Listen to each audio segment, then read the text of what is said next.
तो दोस्तों एक बार फिर आप सभी का यूपीएससी प्रीलिम्स टेस्ट सीरीज 2023 में स्वागत है। और ये सीरीज चल रही है, फुल टेस्ट सीरीज चल रही है और आज पार्ट 2 है।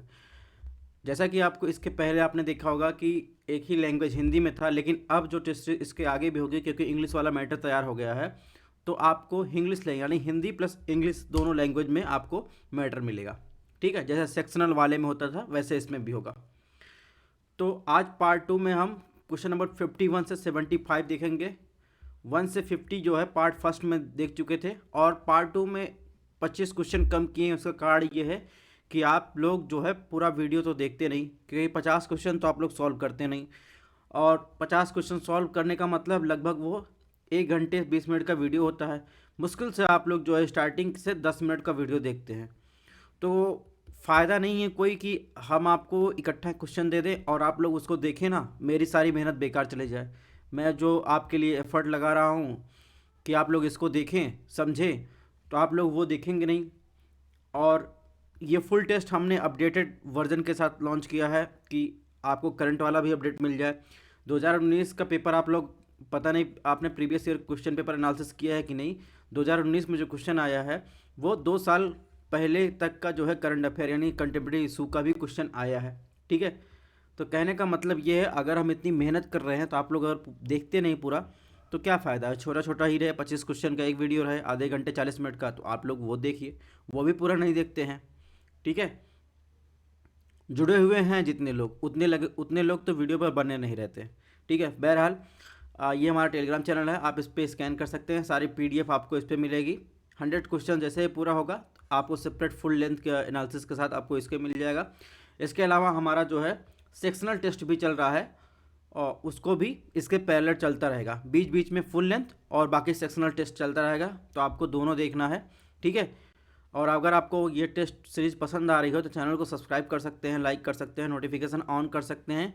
डेली शाम को आपको 3 बजे एक वीडियो टेस्ट का ज़रूर मिलेगा और करंट अफेयर अपडेट के साथ मिलेगा। ठीक है, और आप लोग प्रीवियस ईयर के क्वेश्चन पेपर अभी तक नहीं देखे हैं तो 55 दिन के लगभग बचे हैं, तभी आप लोग अगर जाग गए हैं तो अगर रिवीजन कर रहे हो तो आप देख सकते हैं, वो आपकी मर्ज़ी है, हम अपना काम कर रहे हैं। क्वेश्चन नंबर 51 की बात करते हैं। इसमें क्या पूछा है, इधर देखिए इंग्लिश में है और इधर हिंदी में, जैसा सेक्शनल वाले में था। निम्नलिखित में किसे पारिस्थितिकी तंत्र सेवाएं के रूप में माना जाता है, यानी आपको बताना है which of the following are regarded as the ecosystem service.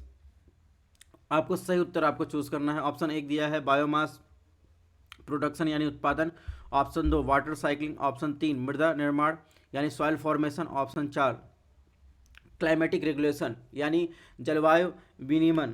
तो आपको बताना है इन चारों में से किसे जो है आप इकोसिस्टम सर्विस के तहत मानेंगे। ठीक है, अगर बात करें इकोसिस्टम की, तो इकोसिस्टम को जीवमंडल या जैवमंडल के एक संरचनात्मक यानी स्ट्रक्चरल और फंक्शनल इकाई के रूप में परिभाषित किया गया है, जिसमें जीवित प्राणियों का समुदाय और भौतिक वातावरण दोनों के बीच परस्पर जो है इंटरेक्शन होता है, और इसके साथ ही वो उसमें विनिमय सामग्री शामिल होती है। जैसे इसमें पौधे, पेड़, जानवर, मछली, पक्षी, सूक्ष्म जीव, पानी, मिट्टी और जो है ह्यूमन भी शामिल होते हैं। ठीक है, इकोसिस्टम को आकार और तत्वों में बहुत भिन्न होते हैं, लेकिन प्रत्येक जो प्रकृति होती है, प्रत्येक की प्रकृति एक कार्यशील इकाई है। जब कोई इकोसिस्टम स्वस्थ होता है तो इसका अर्थ है कि सभी तत्व संतुलन में रहते हैं और इसके लिए सक्षम, और सभी तत्व संतुलन में रहते हैं और स्वयं को पुनः जो है उत्पन्न करने में सक्षम रहते हैं। और पारिस्थितिकी तंत्र प्रक्रियाओं के उत्पादन को पारिस्थितिकी तंत्र सेवाओं के रूप में नामित किया गया है। तो कुल मिलाकर देखेंगे तो बायोमास उत्पादन, वाटर साइकिलिंग और मृदा सॉइल फॉर्मेशन, क्लाइमेट रेगुलेशन यानी इकोसिस्टम सर्विस के अंतर्गत ये चारों आएंगे। इसमें ऑप्शन डी जो है सही होगा। क्वेश्चन नंबर 52 की बात कर लेते हैं। इसमें पूछा है नेशनल ग्रीन ट्रिब्यूनल के बारे में।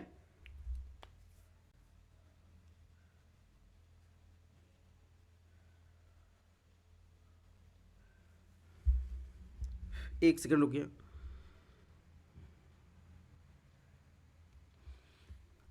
The national green tribunal is competent to hear matters related to which of the following laws। मतलब इसमें बताना है आपको कि इसमें जो 4 ऑप्शन दिए गए हैं, इसमें हिंदी वाले में थोड़ा सा इसमें मिस्टेक है। तो एनजीटी जो है इन चारों में से किस रेगुलेशन के अंतर्गत जो है मामले आप देखता है, ठीक है। यानी वायु प्रदूषण रोकथाम नियंत्रण अधिनियम 1981, सार्वजनिक देयता अधिनियम यानी पब्लिक लाइबिलिटी इंश्योरेंस एक्ट 1991, और इसके अलावा wild life protection act 1972, the forest conservation act 1980। तो आपको बताना है किसके अंतर्गत इन चारों में से एनजीटी जो है मामले सुनता है, ठीक है। अगर बात करें इसमें, तो पर्यावरण संरक्षण, वन अन्य प्राकृतिक संसाधनों के संरक्षण से संबंधित मामलों के प्रभावी और शीघ्र निपटान के लिए एनजीटी का गठन कब किया गया था? एनजीटी का गठन जो है 2010 में किया गया था, ठीक है। और एनजीटी अधिनियमित की सूची में सूचीबद्ध कानूनों संबंधित मामलों की सुनवाई करने के लिए सक्षम है। और ये नियम क्या है, ये कानून क्या है जिसके अंतर्गत एनजीटी सुनवाई करता है? जैसे अगर बात करें तो जल प्रदूषण की रोकथाम और नियंत्रण अधिनियम 1974, जल प्रदूषण रोकथाम नियंत्रण उपकरण अधिनियम 1977, वन संरक्षण अधिनियम 1980, वायु प्रदूषण रोकथाम नियंत्रण अधिनियम 1981, पर्यावरण संरक्षण अधिनियम 1986, सार्वजनिक देयता अधिनियम 1991 और जैविक विविधता अधिनियम 2002। यानी जो मैंने ये एक्ट बताए हैं या रेगुलेशन बताए हैं, इसके अंतर्गत जो मामले आते हैं वो एनजीटी सुनता है। यही क्वेश्चन इसमें पूछा गया है कि एनजीटी जो है, जो ये सब दिए गए हैं एक्ट, उसमें से कौन कौन से अंतर्गत मामले आएंगे जो एनजीटी सुनेगा। तो इस प्रकार इसमें देखेंगे द एयर पोल्यूशन वाला मामला अगर इसके अंतर्गत आता है वो सुनता है।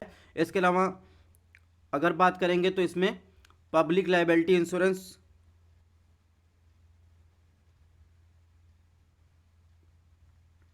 पब्लिक लाइबिलिटी इंश्योरेंस की बात आएगा तो ये सुनेगा। इसके अलावा अगर बात करेंगे तो एक है फॉरेस्ट कंजर्वेशन एक्ट 1980, ठीक है। वाइल्ड लाइफ प्रोटेक्शन एक्ट 1972 के अंतर्गत जो मामले आएंगे वो नहीं सुनता है। इसकी चर्चा अभी जब हम ऑप्शन बता रहे थे तो उसमें ये नहीं बताया था, ठीक है। तो इस प्रकार इसमें ऑप्शन सी होगा। अब तक मैंने बताया कौन किस किस कानून के अंतर्गत मामले आएंगे तो एनजीटी सुनेगा। अब बताते हैं कौन कौन से कानून के अंतर्गत मामले आएंगे तो एनजीटी नहीं सुनेगा। यानी कुछ इसमें महत्वपूर्ण कानून शामिल हैं। सबसे पहला, वाइल्ड लाइफ प्रोटेक्शन एक्ट 1972 के अंतर्गत कोई मामला आएगा तो एनजीटी के अंतर्गत नहीं जाएगा, यानी जो बिना अनुमति के अभयारण्यों के अंदर किसी भी प्रकार के विनाश को रोकता है, ठीक है। वन अधिकार अधिनियम 2006 के अंतर्गत कोई मामला आता है। अनुसूचित जनजाति अधिनियम 2005 के अंतर्गत कोई मामला आता है, ठीक है। तो इस प्रकार इसमें ऑप्शन जो है सी सही होगा, ठीक है। इसको आप करेक्ट कर लीजिएगा। एनजीटी के बारे में पूछा है, यहाँ पर जो है एनजीटी का क्वेश्चन होना चाहिए था ये वाला। बाकी सारे ऑप्शन सही हैं, ठीक है। यानी इसमें सारे ऑप्शन का मतलब जो ऑप्शन दिए गए हैं वो सही हैं और इसमें ऑप्शन सी सही है, ठीक है। मेरा कहने का मतलब ये था। अब बात करें, प्रजातियां दी गई, स्पीसीज दी गई, आयुसीएन स्थित बताना है आपको, सही युग में सम्मिलित करना है। भारतीय फ्लैपसेल कछुआ गंभीर रूप से संकटग्रस्त, मीलू हिरण विलुप्त, गंगा नदी डॉल्फिन लुप्त प्राय, ओवारा बस्टर्ड कम से कम चिंता यानी लिस्ट कंसर्न, और इसके अलावा लुप्त प्राय इंडेंजर्ड, और इसके एक्सटिंक्ट मतलब विलुप्त हो चुका है और क्रिटिकली इंडेंजर्ड। तो आपको बताना है इन चारों ऑप्शनों में से कौन सा सही सम्मिलित है। तो अगर बात करें ऑप्शन एक की, तो भारतीय जो फ्लैपसेल कछुआ है वह उसका वैज्ञानिक नाम क्या है? उसका वैज्ञानिक मिलिस्मोसिस पांक्टाटा है, ठीक है। फ्लैपसेल नाम जो है प्लास्टान पर स्थित उरु फ्लैप की उपस्थिति से उपजा है। तो कुल मिलाकर देखेंगे ये जो है आईयूसीएन की रेड लिस्ट के संरक्षण स्थिति कमज़ोर है, और साइट्स के सेकेंड और वाइल्ड लाइफ प्रोटेक्शन एक्ट 1972 की जो है शेड्यूल सेकेंड में शामिल है। तो ऑप्शन एक जो है वो गलत है। अगर ऑप्शन एक गलत है तो जहाँ जहाँ एक हो एलिमिनेट कर दीजिए, ठीक है। एलिमिनेशन मेथड्स अगर आपको नहीं पता तो एलिमिनेशन मेथड से सॉल्व कर सकते हैं अगर आपको एक दो ऑप्शन पता है। ऑप्शन दो की बात करो तो मीलू हिरण की बात कर रहा है, तो मीलू हिरण जो है विलुप्त हो चुका है, ये बात जो है सही है।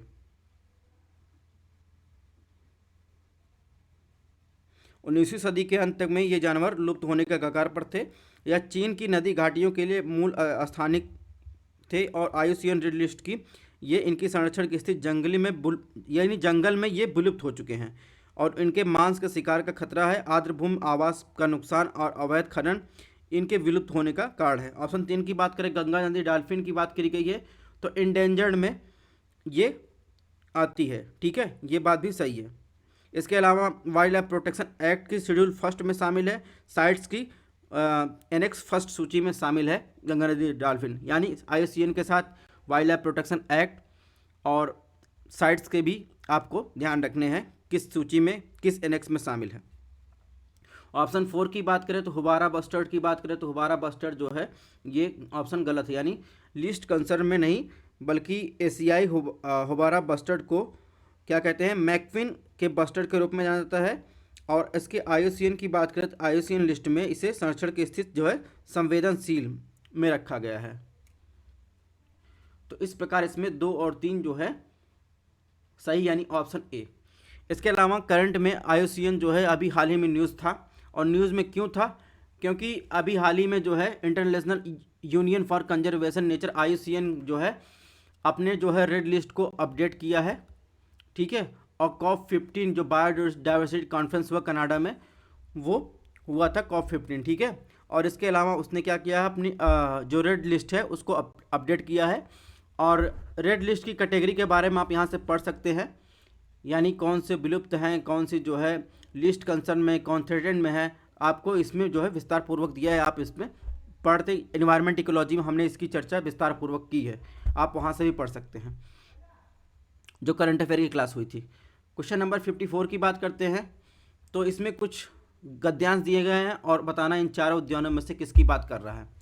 इसे 1955 में बनाया गया था और 1973 में इसे टाइगर रिजर्व बनाया गया था। इससे इस क्षेत्र को 2 अभयारण्यों हलान और बंजार में विभाजित किया गया है। यह अपने सदाबहार साल के जंगलों शोरिया और रोबस्टा के लिए जाना जाता है। यह आधिकारिक तौर पर एक शुभंकर भूर सिंह द बारहसिंघा पेश करने वाला भारत का पहला बाघ अभयारण्य है। टाइगर रिजर्व की जंगल को मूल रूप से 2 देसी जनजातियों द्वारा बाधित किया गया था। मध्य भारत गोंड और बैगा का सबसे अच्छा वर्णन है। तो आपको बताना इन चारों में से जो है, इस गद्यांश के पढ़कर आप बताना आपको इन चारों में से सबसे अच्छा उदाहरण किस जो है नेशनल पार्क का कर रहा है। तो इसमें अगर बात करेंगे तो जैसा कि आप गद्यांश पढ़ रहे होंगे, तो इसमें जो है कान्हा नेशनल पार्क की ये बात कर रहा है। ठीक है, जो कहाँ स्थित है, MP में स्थित है। ठीक है, MP में जो मांडला और बालाघाट जिलों में स्थित है, और यह मध्य प्रदेश का सबसे बड़ा जो है नेशनल पार्क है।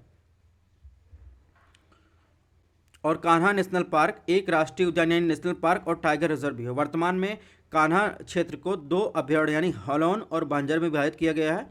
ठीक है, कान्हा नेशनल पार्क 1955 में बनाया गया था, 1973 में कान्हा टाइगर रिजर्व के रूप में बनाया गया था। ठीक है, तो कुल मिलाकर इसमें जो है ये कान्हा रिजर्व की बात कर रहा है। इसके अलावा अगर बात करें MP में जो और अन्य जो है बाघ अभयारण्य की बात करें, यहाँ टाइगर रिजर्व की बात करें, टाइगर रिजर्व की बात करें तो उसमें जो है संजय दुबरी हो गया, पन्ना हो गया। ठीक है, इसके अलावा सतपुड़ा, बांधवगढ़, पेंच, ये जो है कुछ अन्य टाइगर रिजर्व हैं। ठीक है, अभी करंट में टाइगर रिजर्व से रिलेटेड न्यूज़ में था। ठीक है, यानी प्रोजेक्ट टाइगर जो है को 50 साल कंप्लीट हुए हैं 2023 में। यानी इसका मतलब अगर 50 साल कंप्लीट हुए हैं तो प्रोजेक्ट टाइगर कब चालू हुआ था, प्रोजेक्ट टाइगर 1973 में लॉन्च किया गया था। तो आज 2023 को इसको 50 साल कंप्लीट हुए हैं। एनवायरमेंट इकोलॉजी हमने फुल डिटेल में इसकी चर्चा की है करंट अफेयर में, आप वहाँ से पढ़ सकते हैं। ठीक है, यानी एक जो है टाइगर, जो प्रोजेक्ट टाइगर है वह सेंट्रली स्पॉन्सर्ड स्कीम है। और वहीं प्रोजेक्ट चीता जो है, प्रोजेक्ट चीता आप देखेंगे कि प्रोजेक्ट चीता जो है ये जो है प्रोजेक्ट टाइगर के अंतर्गत जो है एक फ्लैगशिप प्रोग्राम है। ठीक है, पहले क्या थे, 9 टाइगर रिजर्व थे। ठीक है, जब चालू किया गया था, और इसकी इम्प्लीमेंटिंग एजेंसी की यानी किसकी देखरेख में ये होता है, NTCA के देखरेख में होता है। यानी ऊपर ओवरव्यू बता दे रहे हैं आपको, नेशनल टाइगर कंजर्वेशन अथॉरिटी के। ठीक है, इसके अलावा अगर बात करें तो फंडिंग का पैटर्न क्या होता है, सेंट्रल जो यानी सेंटर और स्टेट में इसका फंडिंग होता है 60-50 का हिस्सा होता है। और नॉन जो है यानी जो अगर बात करें नॉर्थ ईस्टर्न जो स्टेट है उसमें क्या होता है, 90% सेंट्रल का होता है, 10% जो है स्टेट का होता है। यही हाल हिमालयन में होता है। ठीक है, तो बाकी अगर और आपको पढ़ना है, ठीक है, टाइगर प्रोटेक्टेड स्टेटस की बात करें तो IUCN की इंडेंजर्ड लिस्ट में शामिल है। साइट्स की अगर अपेंडिक्स फर्स्ट लिस्ट में शामिल है। वाइल्ड लाइफ प्रोटेक्शन एक्ट के शेड्यूल फर्स्ट शेड्यूल फोर्थ में शामिल है। एक बात आपको और बता दें, इसमें हमने schedule first, schedule fourth, schedule six की चर्चा नहीं की है, शेड्यूल फर्स्ट की चर्चा नहीं की है, लेकिन आपको देखना है यहाँ शेड्यूल फर्स्ट में कौन कौन से शामिल हो सकते हैं, क्या क्या क्राइटेरिया, शेड्यूल 2 में, शेड्यूल 3 में, शेड्यूल 4 में, 5 में, 6 में, आपको ये सब जो ध्यान रखना है। इसके अलावा जो टाइगर है भारत का एक फ्लैगशिप स्पीसीज है, ठीक है। यानी फ्लैगशिप स्पीसीज मतलब क्या होता है, एक जो है आप यह डिक्लेयर किया गया है नेशनल एलिमेंट ऑफ इंडिया। यानी फ्लैगशिप स्पीसीज क्या होती है, एक प्रतीकात्मक जो है जीव है, ठीक है। और एक इन्फॉर्मेशन और दे तो भारत में जो है रानीपुर टाइगर रिजर्व जो है देश में 53वां टाइगर रिजर्व घोषित किया गया है। कुल जो है भारत में कितने वर्तमान में टाइगर रिजर्व है, 53। इसके पहले लास्ट जो घोषित किया गया था 52वां टाइगर रिजर्व, वो कहाँ है, रामगढ़ विषधारी टाइगर रिजर्व कहाँ है, ठीक है। इसके बारे में आपको देखना। इसके अलावा जो है अदर प्रोटेक्टेड एरिया जो है अप्रूवल के लिए डिक्लेरेशन के लिए भी पेंडिंग है, तो इसमें जो है आपको ये सब पढ़ लेना है, ठीक है। बाकी इसके बारे में आपको पढ़ना है क्योंकि क्वेश्चन एनालिसिस कर रहे हैं, पूरी चर्चा नहीं करने जा रहे हैं, ठीक है।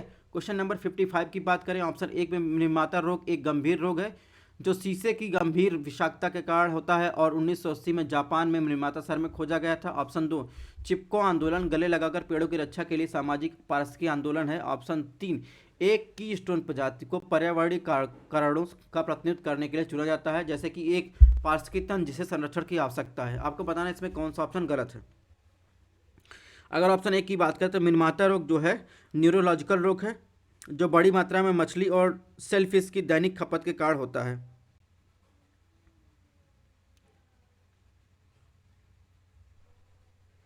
पहली बार 1956 में मिनमाटा शहर में कुमामोटो प्रांत में जापान में खोजा गया। इसे रोगियों के प्रकट न्यूरोलॉजिकल संकेतों से प्रभावित है, जिसमें पेरेस्ट्रेसिया, गतिभंग और डिस्ट्रिया, दृश्य क्षेत्र यानी सुनने में कठिनाई, तो ये सब जो है मांसपेशियों से संबंधित जो है बीमारियां, ये सब बीमारियां जो है होती हैं। तो इसमें पूछा है कौन सा ऑप्शन जो है गलत है, तो इस प्रकार देखेंगे।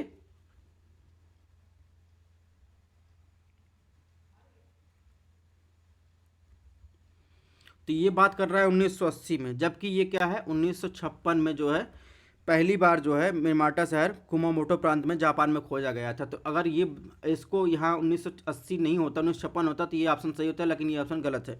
ऑप्शन 2 की बात करें, ऑप्शन 2 बिल्कुल सही है। चिपको आंदोलन गले लगाकर पेड़ों की रक्षा के लिए सामाजिक पारिस्थितिकी आंदोलन है, ठीक है। 1973 में जो है उत्तराखंड के हिमालय क्षेत्र में ये शुरुआत हुई थी, ठीक है इसकी। ऑप्शन 3 की बात करें, ऑप्शन 3 गलत है। क्यों गलत है, कीस्टोन प्रजाति की अवधारणा 1669 में प्राणी विज्ञानी रॉबर्ट टी पेन द्वारा पेश किया गया। एक कीस्टोन प्रजाति एक ऐसी प्रजाति है जिसके एक इकोसिस्टम से जुड़ने या खोने से कम अन्य प्रजाति को बहुत मात्रा में या घटना बड़े बदलाव होते हैं, ठीक है। जैसे सभी शीर्ष शिकारी जैसे बाघ, शेर, मगरमच्छ, हाथी, अन्य पशु आबादी है, ये कीस्टोन प्रजाति है। इसलिए शीर्ष शिकारियों को संरक्षण में अधिक ध्यान दिया जाता है। यदि कीस्टोन प्रजातियाँ खो जाती हैं, यानी अगर शेर, बाघ, मगरमच्छ खो जाते हैं, तो इसके परिणाम स्वरूप पूरा इकोसिस्टम क्या होता है, डिसबैलेंस हो जाता है, यानी क्या होता है उसमें ह्रास हो जाता है। तो इस प्रकार जो इसमें 1 और 3 जो है, यानी इसमें पूछा है कौन सा जो है गलत है, यानी 1 और 3 जो है गलत है, ठीक है। तो ध्यान से क्वेश्चन पढ़िए, उसके बाद ध्यान से सॉल्व करिए। अगर आप वही ईयर नहीं देखते, मिनमाटा रोग तो सी से लेट से बताया था, तो वही पढ़ के आप सही कर देते, ठीक है। क्वेश्चन नंबर 56 की बात कर लेते हैं। एकीकृत कृषि सिस्टम के निम्नलिखित में कौन से लाभ हैं। सही उत्तर आपको बताना। ऑप्शन 1 खेत में भूमि, श्रम, समय और उपलब्ध खाद का बेहतर उपयोग। ऑप्शन 2 सीमांत और उप सीमांत किसानों द्वारा आसानी से अपनाया गया। ऑप्शन 3 नियमित फसल के आय के अलावा स्थिर आय। ऑप्शन 4 संबंधित रिटर्न और ऑर्गेनिक्स का पुनर्चक्रण। तो आपको बताना है एकीकृत यानी इंटीग्रेटेड फार्मिंग सिस्टम से क्या क्या जो है लाभ है, इन चारों में से कौन सा ऑप्शन सही है। तो अगर बात करें इंटीग्रेटेड जो फार्मिंग सिस्टम होता है, उसमें क्या होता है, कुछ फसल, जानवर, संबंधित सहायक उद्यम पर आधारित एक जो है एक दूसरे पर आश्रित, परस्पर संबंधित और अक्सर इंटरलॉकिंग उत्पादन सिस्टम है, जो एक प्रत्येक सिस्टम के पोषक तत्वों के उपयोग को अधिकतम करती है। इन उद्यम वातावरण में नकारात्मक प्रभाव को कम करती हैं, ठीक है। कुल मिलाकर अगर बात करें जो इंटीग्रेटेड फार्मिंग होती है उससे लाभ की बात करें तो नियमित फसल से होने वाली आय के अलावा स्थिर आय, अप्रत्याशित खराब होने वाली स्थिति में सहायक आवंटन के कारण जोखिम कवरेज, रोजगार अवसर, उच्च उत्पादकता। ठीक है,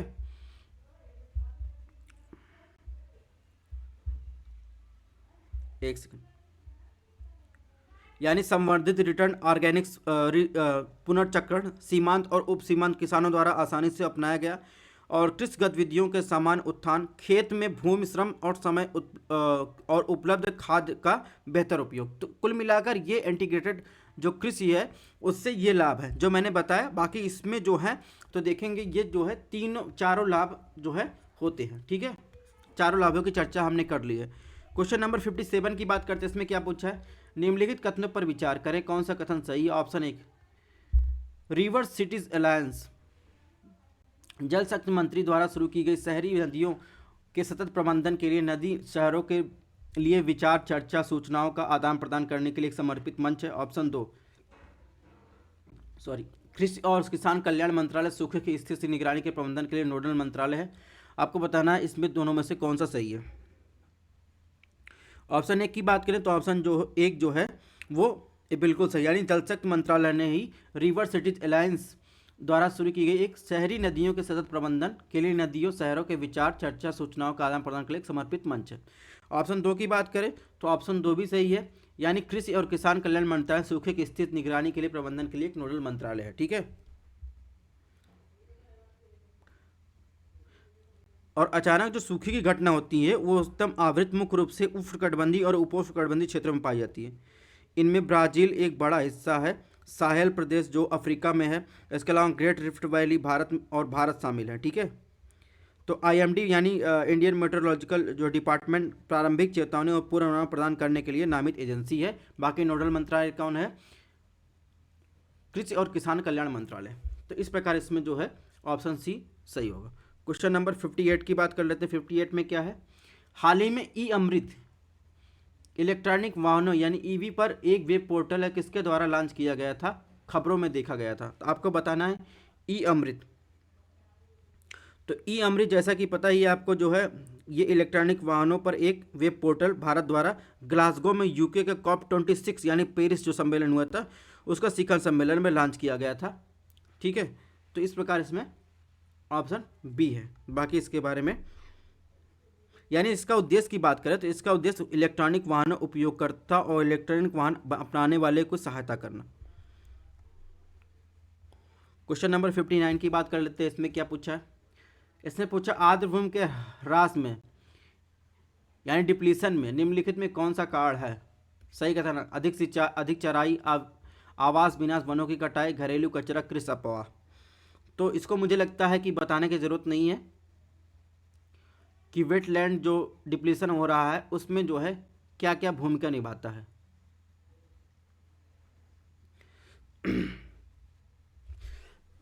सॉरी, तो इसमें जो कारण होता है वो अधिक चराई और इसके अलावा आवास का विनाश, वनों की कटाई और इसके अलावा घरेलू कचरा। ठीक है, ये सब कारण है। ठीक है, तो इस प्रकार इसमें ऑप्शन डी जो है सही है, कृषि अपवाह इसमें शामिल नहीं है।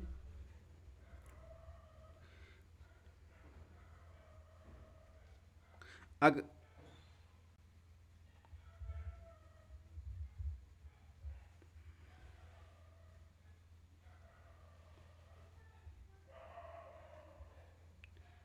तो इसमें एक बार आपको लिस्ट बता देते हैं कौन कौन से कार्ड हैं। ठीक है, ताकि आपका थोड़ा सा भ्रम हो तो वो क्लियर हो जाए।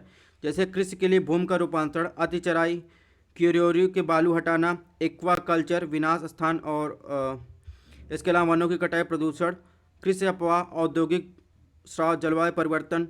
ठीक है, घरेलू कचरा की बात हम कर ही दें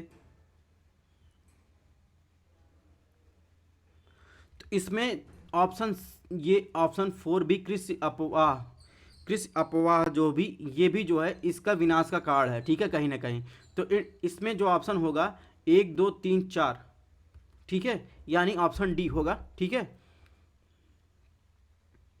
क्वेश्चन नंबर 60 की बात करें, निम्नलिखित में से कौन सा मौलिक अधिकार केवल नागरिकों के लिए उपलब्ध है और विदेशियों के लिए नहीं? कानून के समझ समता, सार्वजनिक रोजगार के मामले अवसर की समानता, शिक्षा का अधिकार, अल्पसंख्यकों की भाषा, लिपि और संस्कृत का संरक्षण। आपको बताना है कौन सा आंसर सही है।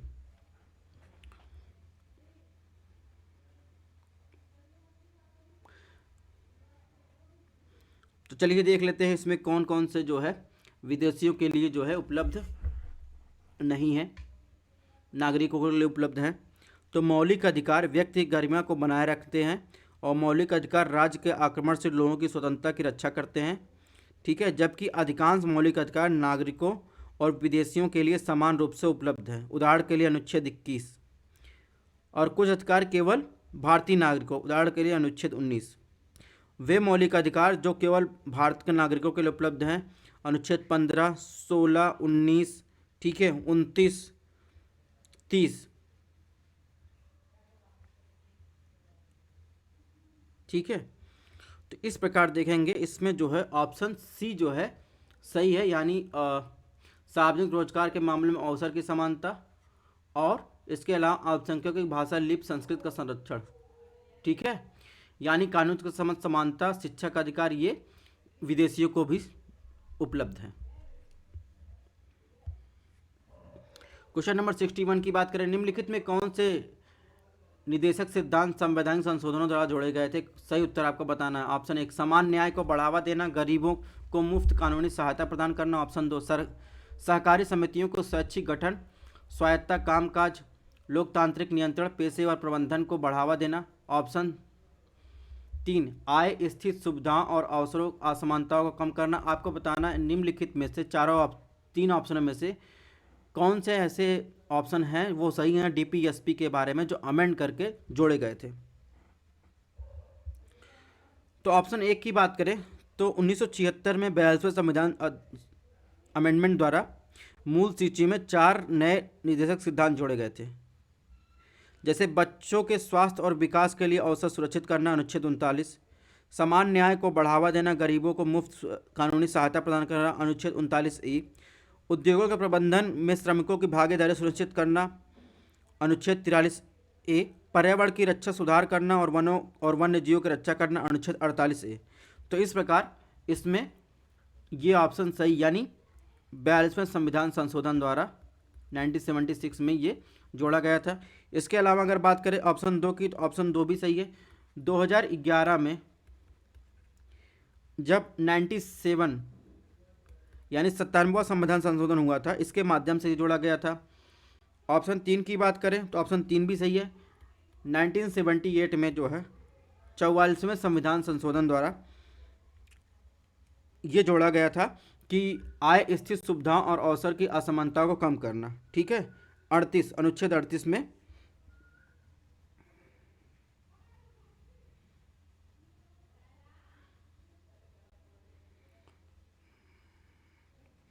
इस प्रकार जो है इसमें सही उत्तर है ऑप्शन डी। क्वेश्चन नंबर 62 की बात कर लेते हैं। 62 में क्या है, नागरिकता से संबंधित संवैधानिक प्रावधानों के संदर्भ निम्नलिखित कथनों में कौन सा कथन सही नहीं है? ऑप्शन 1 एक व्यक्ति को भारतीय नागरिक नहीं माना जाता यदि वह स्वेच्छा से किसी विदेशी राज्य की नागरिकता प्राप्त कर लेता है। ऑप्शन बी संसद द्वारा बनाए गए कानून के अधीन किसी भी व्यक्ति की नागरिकता रद्द की जा सकती है। ऑप्शन सी नागरिकता 7वीं अनुसूची के तहत दी गई संघ सूची के अंतर्गत आती है संविधान, ठीक है। ऑप्शन डी संविधान जन्म, वंश, पंजीकरण, देशीकरण आदि के आधार पर नागरिकता निर्धारित करता है। तो आपको बताना है इनमें से कौन सा जो है संवैधानिक प्रावधान सही नहीं है, इन चारों ऑप्शनों में से कौन सा सही नहीं है नागरिकता से संबंधित। तो जैसा कि आपको पता होगा नागरिकता का प्रावधान संविधान के भाग 2 में है, ठीक है, अनुच्छेद 5 से 11 तक है, ठीक है। तो नागरिकता के संबंध में अगर बात करें तो प्रबंध कुछ इस प्रकार, कोई व्यक्ति भारत का नागरिक नहीं होगा या भारत का नागरिक नहीं माना जाएगा यदि उसने स्वेच्छा से विदेशी राज्य की नागरिकता प्राप्त कर ली है। तो अनुच्छेद 9 में ये आप देखेंगे, ठीक है।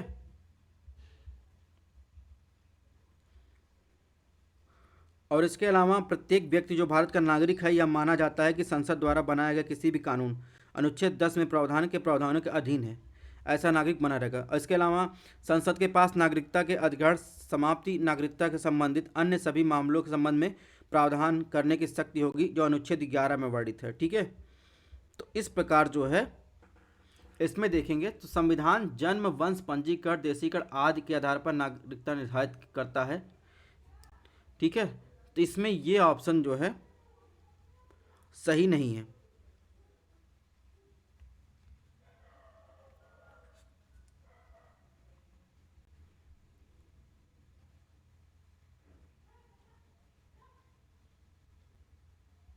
क्वेश्चन नंबर 63 की बात कर लेते हैं। 63 क्या पूछा है? भारत के वित्त आयोग के संबंध निम्नलिखित कथनों पर विचार करें। ऑप्शन 1 संविधान आयोग के सदस्यों की योग्यता निर्दिष्ट करता है। ऑप्शन 2 वित्त आयोग का गठन संविधान के अनुच्छेद 280 के तहत राष्ट्रपति द्वारा किया जाता है। ऑप्शन 3 वित्त आयोग अपनी रिपोर्ट संसद को सौंपता है। तो आपको बताना है भारत के वित्त आयोग यानी फाइनेंस कमीशन ऑफ इंडिया के संबंध में इन तीनों कथनों में से कौन सा कथन जो है सही है।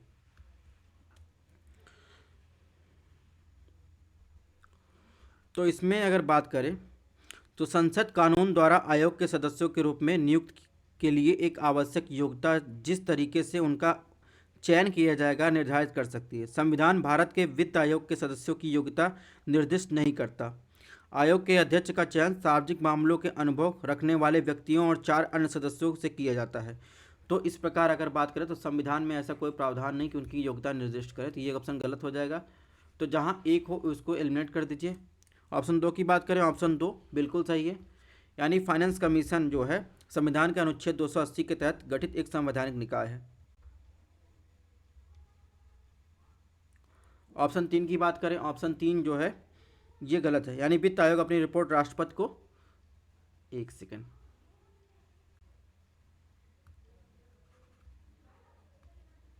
ऑप्शन 3 की बात कर लेते हैं, यानी ऑप्शन 1 पहली बात गलत है, ऑप्शन 2 सही है। ऑप्शन 3 की बात कर लेते हैं। तो वित्त आयोग अपनी रिपोर्ट राष्ट्रपति को सौंपता है और वित्त आयोग की रिपोर्ट को तब राष्ट्रपति द्वारा संसद के प्रत्येक सदन के समक्ष विचार करने के लिए नेतृत्व किया जाता है। भारतीय संविधान के अनुच्छेद 281 में वित्त आयोग के सिफारिश से संबंधित है। ठीक है, तो इस प्रकार देखेंगे इसमें कौन सा ऑप्शन जो है सही है। तो इसमें ऑप्शन 3 भी गलत है, यानी ये राष्ट्रपति सौंपता है, राष्ट्रपति जो है संसद के समक्ष रखता है। तो इसमें देखेंगे ऑप्शन कौन सा सही है, सिर्फ और सिर्फ 2। ठीक है, यानी ऑप्शन ए जो है सही है।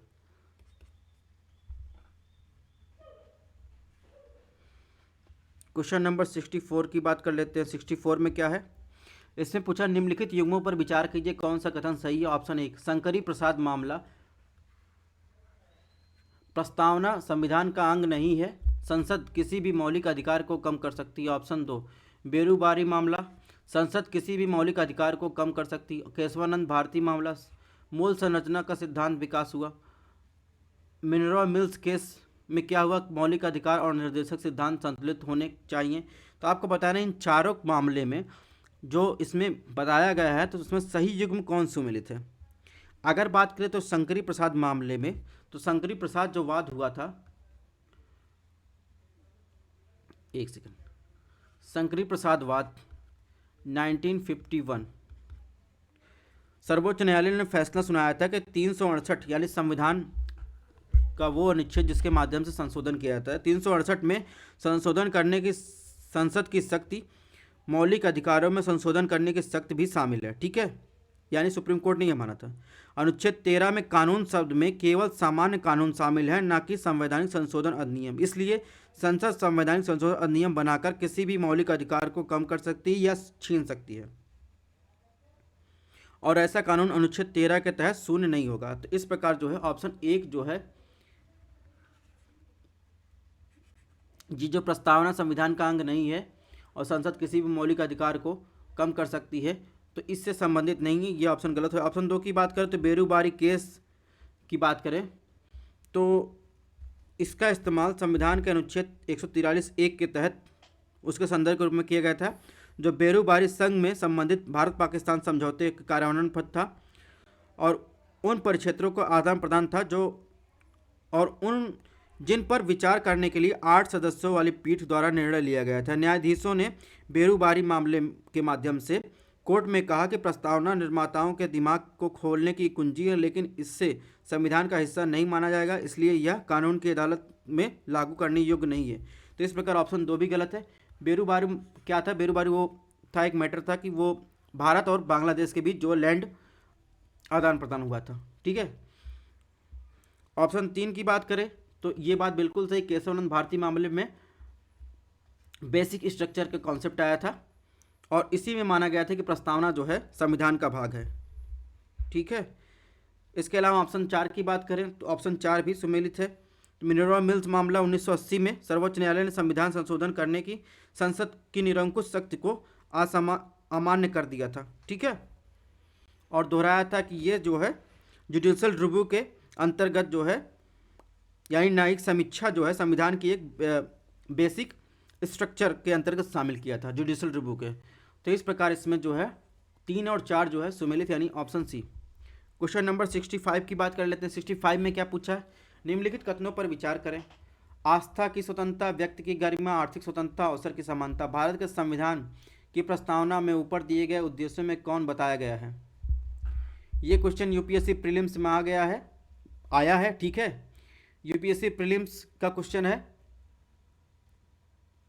शायद 2018 में पूछा था। तो आपको बताना है प्रस्तावना में जो है किस स्वतंत्रता की बात नहीं की गई है।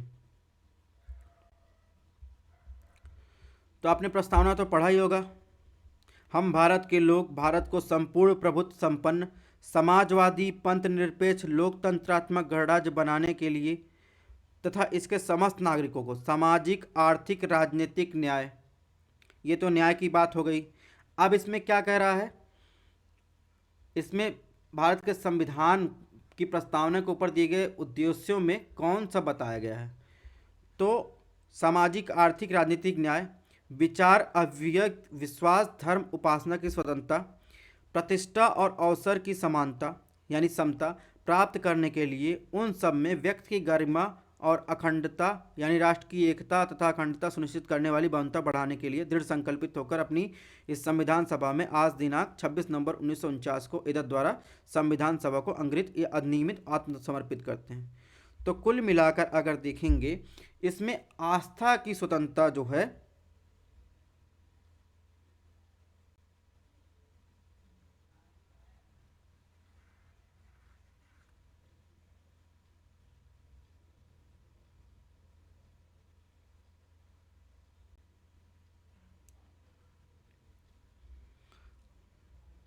आस्था की स्वतंत्रता, व्यक्ति की गरिमा, इसके अलावा जो है देखेंगे अवसर की समानता की बात की गई है। आर्थिक स्वतंत्रता की बात कहीं भी प्रस्तावना में आपको मिलेगी नहीं। ठीक है। तो इसमें जो है ऑप्शन ए सही होगा। इसके अलावा चलते चलते आपको एक इन्फॉर्मेशन और दे दें कि 42वें संविधान संशोधन द्वारा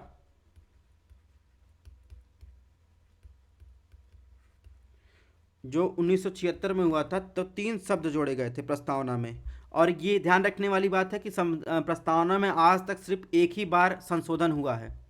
ठीक है।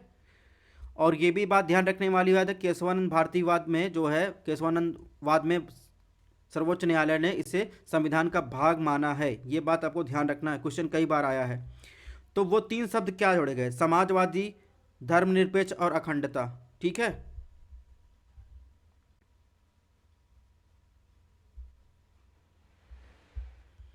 तो इस प्रकार इसमें ऑप्शन ए सही है। ठीक है। ध्यान रखना है आर्थिक स्वतंत्रता की बात नहीं, प्रियम्बल आपको याद होना चाहिए। क्वेश्चन नंबर 66 की बात कर ले हैं। निम्नलिखित कथनों पर विचार कीजिए। ऑप्शन 1, स्वतंत्रता के समय वे भारतीय राष्ट्रीय कांग्रेस के अध्यक्ष थे। तो इसमें आपको बताना है इन चारों ऑप्शनों में से किसके बारे में बात कर रहा है। ऑप्शन 2, उन्होंने भारत की अंतरिम सरकार 1946-1947 और भारत के संविधान सभा में सेवा की। ऑप्शन 3, स्वतंत्रता के बाद उन्होंने कांग्रेस छोड़ दी और किसान मजदूर प्रजा पार्टी के संस्थापकों में से एक बन गए। ऑप्शन 4, उन्होंने 1963 में लोकसभा में पहली बार अविश्वास प्रस्ताव पेश किया। आपको बताना है निम्नलिखित व्यक्ति में से किसके बारे में बात कर रहा है। तो जैसा कि अगर बात करें तो इसमें जीवन्नम भगवान दास कृपलानी की बात कर रहा है। तो हाल ही में प्रधानमंत्री ने आचार्य कृपलानी को उनकी जयंती 11 नवंबर को जो थी पर श्रद्धांजलि दी थी। उनका जन्म 11 नवंबर 1988 को हैदराबाद के सिंध में हुआ था। उनका मूल नाम जीवनदम भगवान दास कृपलानी था, लेकिन उन्हें आचार्य कृपलानी के नाम से जाना जाता था। वह एक स्वतंत्र कार्यकर्ता और भारतीय राजनीतिक और शिक्षाविद थे। ठीक है। वह असहयोग आंदोलन जो 1920 से 22 और सविनय अवज्ञा आंदोलन 1930 में शुरू हुआ और भारत छोड़ो आंदोलन 1942 का हिस्सा थे। स्वतंत्रता के समय भारतीय राष्ट्रीय कांग्रेस के अध्यक्ष थे। तो कुल मिलाकर ये जो बात कर रहा है जीवनदम भगवान दास कृपलानी यानी जी कृपलानी की बात कर रहा है। ठीक है। क्वेश्चन नंबर 67 की बात करें। 67 क्या पूछ रहा है, निम्नलिखित में कौन सा विषय भारत के संविधान की 7वीं अनुसूची में समवर्ती सूची के अंतर्गत आता है। तो 7वीं अनुसूची के बारे में थोड़ा सा आपको बता दें। 7वीं अनुसूची का प्रावधान आप जाएंगे तो अनुच्छेद 246 के तहत 7वीं अनुसूची में वर्णित विषयों पर संसद और राज्य विधानमंडल दोनों को विधायी शक्तियां प्रदान करता है। मोटे तौर पर राष्ट्रीय महत्व के संबंधित प्रविष्टियां संघ को आवंटित की गई हैं और स्थानीय विषयों से संबंधित शक्तियां जो हैं प्रविष्टियां वो राज्य को आवंटित की गई हैं। सरकारिया आयोग के अनुसार 7वीं सूची समवर्ती सूची में समवर्ती सूची में जो विषय शामिल है ना तो विशेष रूप से राष्ट्रीय सरोकार के हैं और ना ही स्थानीय सरोकार। इसलिए एक यह है संविधान का ग्रे एरिया पर कब्जा कर लेते हैं। इस अनुसूची में 3 जो है सूची शामिल है यानी 7वीं अनुसूची में। पहली अनुसूची संघ सूची जिस पर संसद के विशेष अधिकार जैसे रक्षा, विदेश मामले, रेलवे, बैंकिंग इत्यादि। संघ सूची में 100 मामले हैं, मूल रूप से 97 मामले। दूसरी सूची राज्य सूची है जिस पर राज्य विधानसभाओं के विशेषाधिकार है जैसे सार्वजनिक व्यवस्था, पुलिस हो गई, सार्वजनिक स्वास्थ्य हो गया। यानी राज्य सूची में कुल 61 मामले शामिल हैं, मूल रूप से 66 मामले। तीसरी सूची है समवर्ती सूची जिस पर संसद और राज्य विधानमंडल दोनों को अधिकार है जैसे जानवरों के प्रति क्रूरता रोकथाम, शिक्षा, जनसंख्या नियंत्रण, परिवार नियोजन, आपराधिक कानून, वन्य जीव और पशु और वन की सुरक्षा। ये जो है समवर्ती सूची में शामिल है। 52 मामले हैं कुल शामिल हैं इसमें, मूल रूप से 47 मामले हैं। तो इस प्रकार देखेंगे इसमें, तो इसमें बात करेंगे तो इसमें ऑप्शन डी जो है वो समवर्ती सूची में शामिल यानी जानवरों के प्रति क्रूरता और रोकथाम। क्वेश्चन नंबर 68 की बात कर लेते हैं। त्वरित सुधारात्मक कार्रवाई के संदर्भ में जो है आपको ऑप्शन बताया यानी प्रॉम्प्ट करेक्टिव एक्शन, इकोनॉमी में पढ़ा होगा। निम्नलिखित में कौन सा कथन सही है? सही उत्तर आपको बताना। ऑप्शन 1 आरबीआई ने 2002 में एक संरचित प्रारंभिक हस्तक्षेप तंत्र के रूप में जो है पीसीए यानी प्रॉम्प्ट करेक्टिव एक्शन ढांचे की शुरुआत की। अगर इसको इंग्लिश में पढ़ेंगे तो the RBI introduce the PCA framework in 2002 as a structured early intervention mechanism. ठीक है। ऑप्शन 2 इस रूपरेखा को अंतिम बार अप्रैल 2012 में संशोधित किया गया था। ऑप्शन 3 संशोधित ढांचे के अनुसार पूंजी पर संपत्ति गुणवत्ता और उत्तोलन निगरानी के प्रमुख क्षेत्र होंगे। ठीक है। यानी according to the revised framework capital assets quality and leverage will be the key areas of the monitoring. ठीक है। तो आपको अगर ना समझ में आए तो हिंदी और इंग्लिश दोनों आप पढ़ सकते हैं। ठीक है। इन्हीं परेशानियों की वजह से मैंने इंग्लिश पर काम करके थोड़ा सा मतलब पहले वाले टेस्ट में हिंदी दिया था लेकिन अब वाले में दोनों काम साथ में ही किया ताकि आपको कोई दिक्कत ना हो। और हम मेहनत कर रहे हैं तो आपको मेहनत करनी चाहिए कि चैनल को शेयर करिए, सब्सक्राइब करिए और पूरा वीडियो देखिए। सबसे ज़रूरी ये है, ये आपको नुकसान नहीं का कहीं ना कहीं फ़ायदा ही करेगा। तो चलिए पीसीए के बारे में देखते हैं कौन सा कथन सही है। तो पीसीए जो है एक ढांचा है जिसके तहत कमजोर वित्तीय मैट्रिक्स वाले बैंकों को आरबीआई द्वारा निगरानी में रखा जाता है। आरबीआई ने 2002 में पीसीए ढांचे को बैंक के लिए एक संरचित प्रारंभिक हस्तक्षेप यानी अर्ली इंटरवेंशन मैकेनिज्म सिस्टम के रूप में पेश किया था जो खराब संपत्ति की गुणवत्ता के कारण कम पंजीकृत हो जाते हैं और लाभ प्रदाता को नुकसान के कारण कमजोर हो जाते हैं। तो इस प्रकार इसमें ऑप्शन 1 जो है सही है। ऑप्शन 2 की बात करें, ऑप्शन 2 गलत है।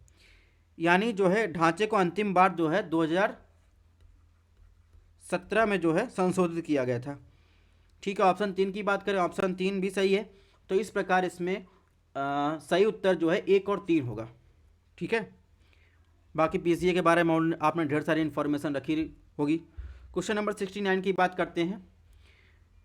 4 महानुभाव हैं उनके बारे में दिया है कथन आपको बताना है इन चारों में से किसके बारे में दिया है। उनका जन्म 26 जनवरी 1915 में मणिपुर लुआंगाओ गांव में हुआ था। वह रोंगमेई नागा जनजाति से आध्यात्मिक और राजनीतिक नेता थी। वहाँ स्वतंत्रता सेनानी, धार्मिक नेता हैपो जोदोनांग से जुड़ी और उनके सामाजिक, धार्मिक, राजनीतिक आंदोलन से उनकी लेफ्टिनेंट बनी। क्या यह सबसे अच्छा विवरण है? यानी आप इन चारों में से आपको बताना है किसके बारे में बात कर रहा है। तो बीजेजक जब आप मणिपुर के संबंधित अगर बात किया जाए तो इनका रानी गैंडेलियो के बारे में आपने सुना होगा, उनसे संबंधित ये चर्चा की जा रही है। ठीक है, नॉर्थ ईस्टर्न की एक ही महिला दिखाई दे रही है, तो वो नॉर्थ ईस्टर्न से जुड़ी हुई है।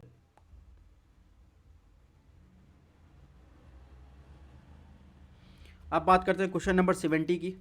इसने पूछा है कर लागत पर सकल घरेलू उत्पाद के बारे में कौन सा कथन सही है? GDP at market price minus net indirect tax. ठीक है, तो इसमें बताना जीडीपी फैक्टर कॉस्ट के बारे में कौन सा ऑप्शन सही है। ठीक है, इस दूसरा ऑप्शन है GDP at market price plus net indirect tax, GDP at market price minus depreciation, GDP at market price plus depreciation. आपको बताना है जीडीपी एट फैक्टर कॉस्ट के बारे में कौन सा ऑप्शन सही है।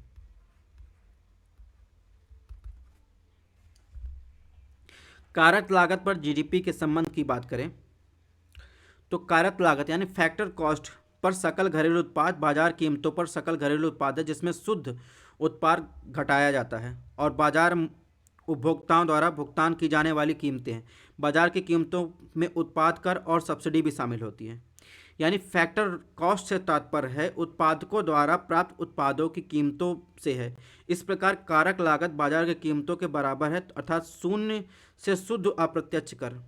ठीक है, कुल मिलाकर अगर देखेंगे तो GDP at market price minus net indirect tax जो है जीडीपी फैक्टर कॉस्ट का जो है फॉर्मूला है, यानी ऑप्शन ए। Question number 71। हाल ही में ई शांता प्लेटफॉर्म पर चर्चा में था। ई शांता प्लेटफॉर्म निम्नलिखित में किससे संबंधित कौन से कथन सही? ऑप्शन ए, ई शांता शब्द वेब पोर्टल के लिए गढ़ा गया था जिसका अर्थ मत्स्य कृषि में NACS से किसानों के व्यापार को बढ़ाने के लिए इलेक्ट्रॉनिक समाधान। ऑप्शन 2, पहल वाणिज्य उद्योग मंत्रालय द्वारा शुरू की गई। ऑप्शन 3, यह इलेक्ट्रॉनिक्स मार्केट प्लेस है जो जलीय या मत्स्य कृषि करने वाले किसानों और उनके खरीदारों को जोड़ने के लिए एक मंच प्रदान करता है। तो आपको ई शांता प्लेटफॉर्म के बारे में आपको बताना है कि ये इन तीनों ऑप्शनों में से कौन सा सही है और क्यों चर्चा में रहा। तो ई शांता जो शब्द जो है, जो ऑप्शन एक बात कर रहा है कि ई शांता शब्द एक वेब पोर्टल के लिए गढ़ा गया था जिसका अर्थ मत्स्य कृषि में NACS से किसानों के व्यापार को बढ़ाने के इलेक्ट्रॉनिक समाधान, ये बात बिल्कुल सही है। ऑप्शन 2 की बात करें तो ये पहल वाणिज्य और उद्योग मंत्रालय द्वारा शुरू की गई थी। ठीक है, ऑप्शन 3 की बात करें, ऑप्शन 3 भी सही है, इलेक्ट्रॉनिक्स मार्केट प्लेस है जो जलीय या मत्स्य कृषि करने वाले किसानों उनके खरीदारों को जोड़ने के लिए क्या है, एक मंच प्रदान करती है। तो इस प्रकार इसमें ऑप्शन डी जो है सही होगा। क्वेश्चन नंबर 72 की बात करें, ये जो है 2021 के बाद या 2022 में जो है करंट अफेयर में चर्चा था। 2021 में जो है करंट अफेयर में चर्चा था और 2022 में ये क्वेश्चन पूछा गया था यूपीएससी प्रीलिम्स में। ठीक है, तो टी कोशिका बी कोशिका के संबंध में विचार कीजिए। अगर आपने 2022 का क्वेश्चन देखा हुआ तो जरूर आपको पता होगा।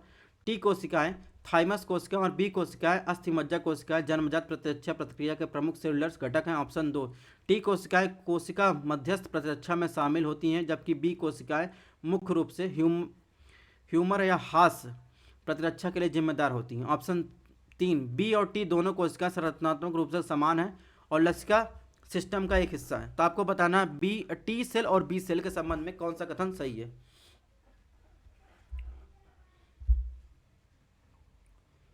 तो टी कोशिकाएं और बी कोशिकाएं अनुकूली जो प्रतिरक्षा प्रक्रिया के प्रमुख सेलुलर घटक है, ना कि जन्मजात प्रतिरक्षा।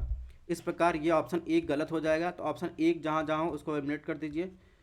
ऑप्शन 2 की बात करें तो टी कोशिकाएं जो हैं कोशिका मध्यसा प्रतिरक्षा में शामिल है, जबकि बी कोशिकाएं मुख्य रूप से ह्यूमर या हास्य जो है प्रतिरक्षा यानी इम्यूनिटी के लिए जिम्मेदार हैं। तो इस प्रकार ऑप्शन 2 जो है सही है। ऑप्शन 3 की बात करें तो ऑप्शन 3 भी सही है, यानी बी एंड टी सेल जो है स्ट्रक्चरली सिमिलर है लिम्फेटिक जो है सिस्टम के लिए यानी लसिका सिस्टम के लिए। तो इस प्रकार इसमें ऑप्शन सी जो है सही होगा। Question number 73, monoclonal body antibody के संबंध में निम्नलिखित कथनों पर विचार कीजिए, कौन सा कथन सही ऑप्शन है। मोनोक्लोनल एंटीबॉडी कृत्रिम एंटीबॉडी है जो हमारी प्रतिरक्षा सिस्टम की गतिविधि की नकल करते हैं। ऑप्शन 2, ये वायरस के विशिष्ट भाग से बंध जाते हैं जिससे स्वस्थ कोशिकाओं को संक्रमित करने की इसकी क्षमता अवरुद्ध हो जाती है। ऑप्शन 3, वे उन रोगियों के लिए फायदेमंद हैं जो गंभीर कोविड-19 के साथ अस्पताल में भर्ती हैं और जिन्हें ऑक्सीजन की आवश्यकता है। तो आपको बताना है मोनोक्लोनल एंटीबॉडी के संबंध में इन तीनों में से कौन सा कथन सही है। ऑप्शन 1 की बात करें तो मोनोक्लोनल एंटीबॉडी कृत्रिम एंटीबॉडी है जो हमारी प्रतिरक्षा यानी इम्यून सिस्टम की गतिविधि की नकल करते हैं, ये बात सही है। ठीक है, यानी ये एक प्रक्रिया के माध्यम से उत्पन्न होते हैं जिसमें मानव के रक्त में विशिष्ट एंटीबॉडी निकालने और फिर उन्हें क्लोन करना शामिल होता है। ऑप्शन 2 की बात करें, ऑप्शन 2 भी सही है, यानी ये वायरस के विशिष्ट भाग से बन जाते हैं जिससे स्वस्थ कोशिकाओं को संक्रमित करने में इसकी क्षमता जो है अवरुद्ध हो जाती है।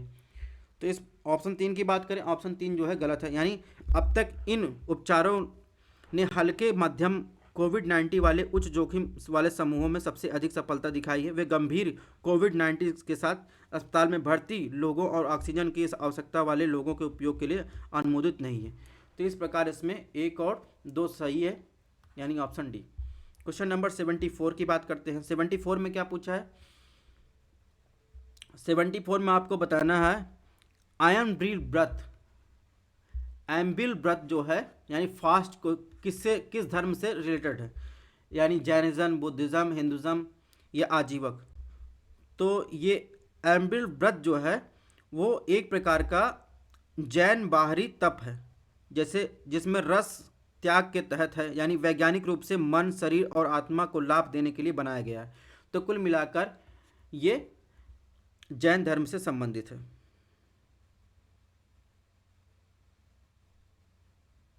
अगर इसके संधि विच्छेद की बात करें, एम्बिल शब्द जो है तो संस्कृत शब्द यानी अचमला मतलब अचम, अचम मतलब सूप, आंवला खट्टा सूप में है। तो इस प्रकार यह तीखे खट्टे स्वाद छोड़ने के लिए सबसे तेज है। तो कुल मिलाकर ये बहरहाल इतना आपको ध्यान नहीं रखना, कुल मिलाकर ये वर्ड न्यूज में था तो ये आपको ध्यान रखना है, जैन धर्म से संबंधित है। 75, हाल ही में खबरों में रहे E9 देशों के बारे में निम्नलिखित कथनों पर विचार कीजिए, कौन सा कथन सही। ऑप्शन 1, E9 पार्टनरशिप पहली बार 1993 में स्थापित की गई थी। ऑप्शन 2, इनका गठन यूनेस्को के सभी के लिए शिक्षा के लक्ष्यों को प्राप्त करने के लिए किया गया था। ऑप्शन 3, भारत, चीन और पाकिस्तान सभी E9 सदस्यों के सदस्य हैं। ठीक है, तो ऑप्शन 1 की बात करें तो सभी के लिए गुणवत्तापूर्ण शिक्षा और जीवन सीखने के लिए अवसरों को सुनिश्चित करने के राजनीतिक इच्छा शक्ति और सामूहिक प्रयास को मजबूत करने के लिए 1993 में पहली बार E9 पार्टनरशिप की स्थापना की गई थी। तो इससे पता चलता है कि ऑप्शन 1 जो है सही है।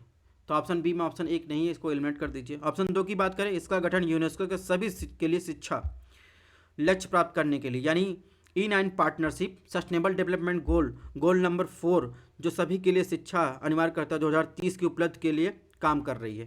तो इस प्रकार ऑप्शन 2 भी सही, यानी 2 जिसमें होगा वो भी सही होगा। ऑप्शन 3 की बात करें, ऑप्शन 3 भी सही, यानी E9 देशों के समूह में बांग्लादेश, ब्राज़ील, चीन, मिस्र, Bharat, Indonesia, Mexico, Nigeria, Pakistan. जबकि 1993 में पहली बार E9 पार्टनरशिप की स्थापना के समय की तुलना में 9 देश में अब कम समानता हो सकती है। उनका व्यक्तिगत सामूहिक प्रभाव बढ़ गया, इसलिए क्षेत्रीय और वैश्विक मंचों पर भी उनका प्रतिनिधित्व है। तो कुल मिलाकर इसमें जो है 9 देश शामिल है, भारत, चीन, पाकिस्तान सभी E9 के सदस्य हैं, यानी इसमें ऑप्शन डी सही होगा। तो दोस्तों इस प्रकार जो है हमारा 75 क्वेश्चन पूरा हुआ फुल टेस्ट में। अब पार्ट 3 में जो है 75 से 100 क्वेश्चन पूरा होगा। ठीक है, इसके साथ एक विनम्र निवेदन और है, आप लोग सीसैट पर भी बराबर ध्यान रखिएगा, क्योंकि सारी टेस्ट सीरीज हम उपलब्ध नहीं करवा सकते। ठीक है, 1 मैन आर्मी कितना करेगा। तो थैंक्स फॉर वॉचिंग। अगर टेस्ट पसंद आया तो चैनल को लाइक सब्सक्राइब शेयर कीजिए। इसकी पीडीएफ आपको हमारे टेलीग्राम चैनल पर मिल जाएगी। मिलते हैं नेक्स्ट टेस्ट में।